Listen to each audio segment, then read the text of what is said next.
বিসমিল্লাহির রহমানির রহিম। প্রিয় দেশবাসী, আসসালামু আলাইকুম ওয়া রাহমাতুল্লাহি ওয়া বারাকাতুহু। আপনাদেরকে জানাই বাংলাদেশের দ্বিতীয় মুক্তিযুদ্ধের অর্জিত মহান স্বাধীনতা দিবসের স্বাধীনতার সাদর সম্ভাষণ।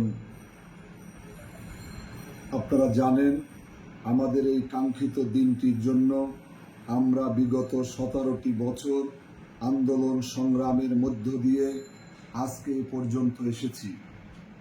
গত 5 আগস্ট এদেশের দামাল ছেলেরা, ছাত্র, যুব, কৃষক, শ্রমিক সমাজ, সারা বাংলাদেশের জনগণ ঢাকা অভিমুখে সেই গণভবন দখলের মধ্য দিয়ে বাংলাদেশের স্বাধীনতার সূর্যকে উদিত করেছে। বাংলাদেশের মানুষ আজকে মুক্ত বাতাসে তারা নিঃশ্বাস নিচ্ছে। তারা আজকে নিজেদেরকে একটি স্বাধীন দেশের নাগরিক হিসাবে মনে করছে।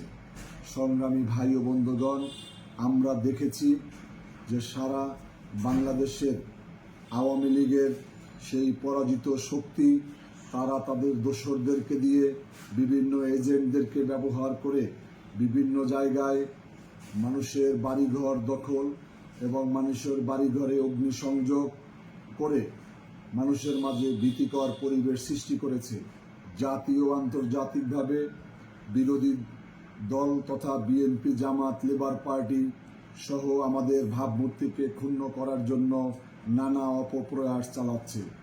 ইতিমধ্যে আমরা লক্ষ্য করেছি আমাদের সংখ্যালঘু সম্প্রদায় এর বিভিন্ন মন্দির, বাড়িঘরে হামলার মধ্য দিয়ে তারা প্রমাণ করতে চায় বিশ্ব দরবারে যে বাংলাদেশের হিন্দুদের উপরে আক্রমণ করা হচ্ছে, যা মোটেও সত্যি নয়। এজন্য আমাদের যারা বিরোধী দলের নেতাকর্মী রয়েছেন, আপনাদের সজাগ দৃষ্টি রাখতে হবে। আপনাদেরকে পাড়া মহল্লায়, জেলা উপজেলায় আপনাদেরকে শক্তিশালী টিম গঠন করে তারপরে আপনাদেরকে এর প্রতিরোধ করতে হবে। প্রয়োজনে হিন্দু সম্প্রদায়ের মন্দির পাহারার মধ্য দিয়ে আমাদের আগামী কিছুদিন আমাদের এই কাজগুলো করতে হবে। কেননা আওয়ামী লীগ আজকে ক্ষমতা থেকে ছেড়ে পালালেও তারা আজকে দেশীয় আন্তর্জাতিক শক্তির মাধ্যমে তারা তাদের চক্রান্তের জাল বুনে যাচ্ছে।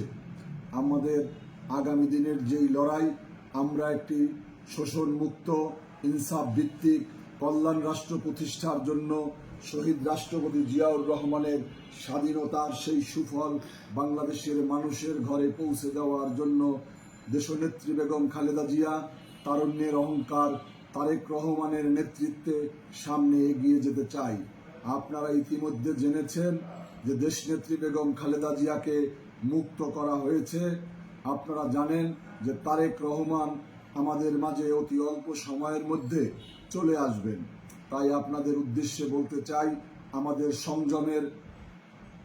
সংযম, আমাদের ধৈর্য, আমাদের নিজেদের মধ্যে ভ্রাতৃত্ববোধ আমাদের তৈরি করতে হবে। আমরা এমন কোনো অনুসরণ করতে চাই না যেটা আওয়ামী লীগ করেছে। আমরা আওয়ামী লীগের মতো এমন কোনো জুলুম, মানুষের উপরে কোনো প্রকার নির্যাতন, নিপীড়ন করে আমরা আওয়ামী লীগের মতো কোনো চরিত্র ধারণ করতে চাই না। কারণ মানুষ আওয়ামী লীগের পতনে যেভাবে উচ্ছ্বাসিত হয়েছে, এর মর্যাদা আমাদেরকে রক্ষা করতে হবে। আমরা ভালো দিয়ে মানুষের সামনে নিজেদেরকে উপস্থাপন করতে চাই। আগামী দিনের নির্বাচন এবং দেশের একটি কল্যাণকর রাষ্ট্র প্রতিষ্ঠায় একটি সরকার কায়েমের জন্য দেশনেত্রী বেগম খালেদা জিয়ার নেতৃত্বে, তারেক রহমানের নেতৃত্বে আমরা যেন দেশের মানুষের মুখে হাসি ফোটাতে পারি, সেই লক্ষ্যে কাজ করে যেতে হবে। আপনাদের সবাইকে ধন্যবাদ। বাংলাদেশ জিন্দাবাদ, বাংলাদেশ লেবার পার্টি জিন্দাবাদ।